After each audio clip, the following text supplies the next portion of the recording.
I recently ran across some information about March 27th being National Joe Day, which then made me wonder why coffee is sometimes referred to as Joe. Now, before I share with you the answer, you need to know the original intent of the day. It's so those who don't like their given name can change it to Joe for at least one day. But why Joe, you ask, and not Bob or Mike? Because apparently everyone likes the name Joe. And what about the ladies, you ask? Well, you're supposed to change your name to Josephine or Jody.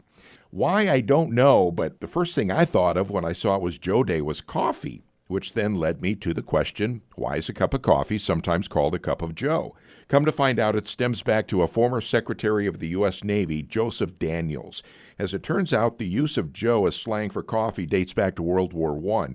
It was then that Daniels became Secretary of the U.S. Navy under President Woodrow Wilson.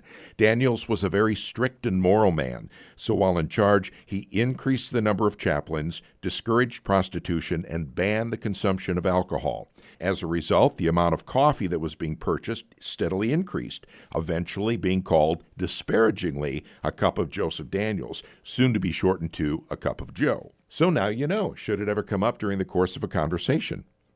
And what a coincidence, just took the last sip of my morning Joe.